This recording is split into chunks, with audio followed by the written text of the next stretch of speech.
Welcome to Rajapalayam recipes. இன்றைக்கி நம்ம மத்தியானம் லஞ்சுக்கு கொஞ்சம் டிஃப்ரெண்ட்டாக ஒரு மிக்ஸ் வெஜிடபிள் வச்சு தான் ஒரு கிரேவி பண்ண போகிறோம். அதுக்கு இந்த மாதிரி ஒரு மசாலா பண்ணிக்கணும். இது ரொம்பவும் ஈஸி, ஆனால் ரொம்ப வெரி ஹெல்த்திங்க. இதை எப்படி பண்ணுறதுன்னு பார்த்துடலாம். இந்த மாதிரி டிஷ் எல்லாம் பண்ணும்போது நீங்கள் கொஞ்சம் பட்டர்லேயே தான் இந்த வெங்காயம் பண்ணிங்கன்னா அது டேஸ்ட்டு ரொம்ப சூப்பராக இருக்கும். ரொம்ப கம்மி தாங்க, நிறையெல்லாம் போட வேண்டாம். நீங்கள் அதில் பண்ணிங்கன்னா இந்த டேஸ்ட்டே வேறு லெவலில் வருங்க. நீங்கள் அந்த மாதிரி பண்ணி பாருங்கள்.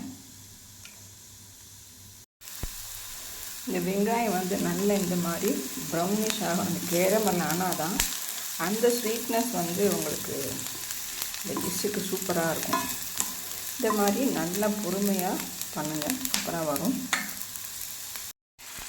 இந்த ஸ்டேஜில் பார்த்தீங்கன்னா சும்மா ஒரே ஒரு பிஞ்ச் மஞ்சள், கொஞ்சம் ரெட் சில்லி, கொஞ்சம் மல்லித்தூள் இதெல்லாம் போட்டு நல்லா வதக்கி கொடுங்க.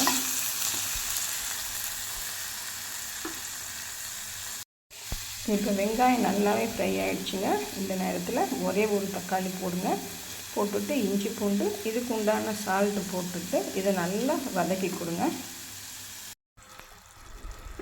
இப்போ பார்த்திங்கன்னா எல்லாமே சூப்பராக வந்துடுச்சுங்க.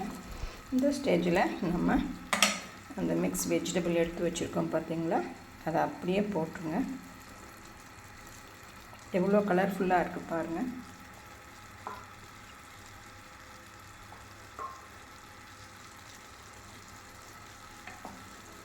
இந்த மாதிரி கொடுத்தீங்கன்னா பிள்ளைங்களுக்கு அப்படி சாப்பிடுவாங்க. இதுக்கு நீங்கள் சப்பாத்தியும் பண்ணலாம். நான் இன்றைக்கி ஜீரா ரைஸ் தாங்க பண்ணுறேன்.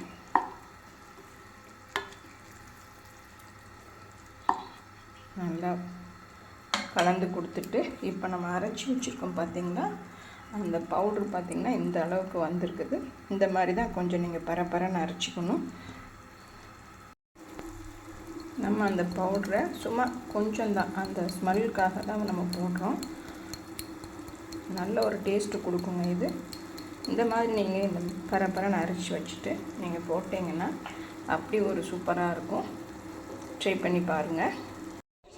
இப்போ பாருங்கள், ஆவி பறக்க நமக்கு ஜீரா ரைஸும் ரெடி ஆகிடுச்சிங்க. அதுக்கு தான் இந்த மிக்ஸ்டு வெஜ்ஜு சூப்பராக வந்திருக்கு. இந்த கிரேவி இதில் முந்திரி எதுவுமே இல்லைங்க, தேங்காய் எதுவுமே இல்லை. அதனால் வெரி ஹெல்தி தான். எல்லா கலராக இருக்குது, காய்கறி எல்லாம் போட்டு நீங்கள் இந்த மாதிரி பண்ணிங்கன்னா ரொம்ப சூப்பராக இருக்கும். சிம்பிளாகவும் இருக்குது பார்த்தீங்களா, டேஸ்ட்டு ரொம்ப அட்டகாசமாக இருக்கும். இது நீங்கள் ட்ரை பண்ணி பார்த்துட்டு எனக்கு கமெண்ட் பண்ணுங்கள். தேங்க்யூ.